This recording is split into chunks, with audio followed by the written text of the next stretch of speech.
We begin with a reading of our statement of purpose. For more than 2,000 years, thinkers in the West have understood that in order for a people to govern themselves, they must be virtuous. In this tradition, there are 4 cardinal virtues that identify a well-developed person: prudence, courage, temperance, and justice. Since 1775, the United States Marine Corps has been integral to the security of our country and integral to the mission of the Corps are the virtues of honor, courage, and commitment.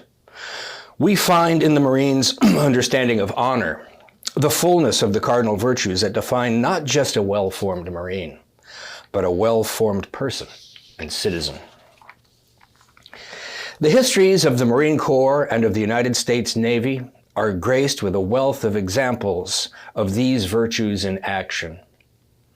This history is worthy of remembrance and respect. But in a time when there is a disagreement among Americans about what is virtuous, the examples of our Marines and sailors is particularly important. Carolina Museum of the Marine is dedicated to remembering and honoring the many achievements of Carolina Marines and sailors, and to bringing those achievements to the American public as guides to the recovery of citizenship, of virtuous citizenship in America. The English writer Gilbert Keith Chesterton famously wrote that, quote, "The true soldier fights not because he hates what is in front of him, but because he loves what is behind him." In recent years, long-standing problems in our country have become acute, causing some to question the meaning of America and its place in the world. While these problems are now widely discussed, their causes are in dispute. If we consider the seeming ease with which people of all political persuasions are made to accept as true ideas that are clearly not true, and try to trace this phenomenon to its source, we come face to face with the problems of education.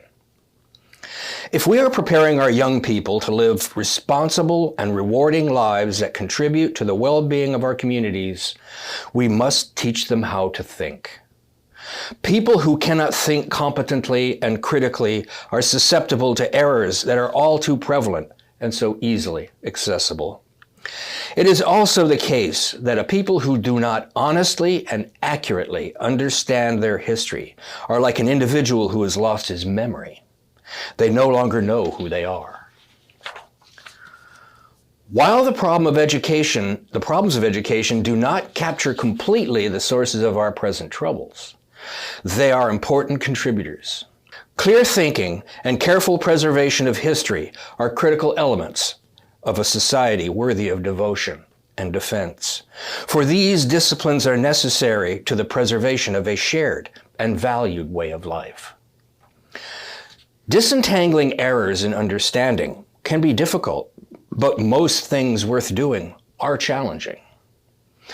We wish to see ever more Americans come together to restore mutual respect, civil political discourse, and social cooperation that are the defining marks of a people worthy of freedom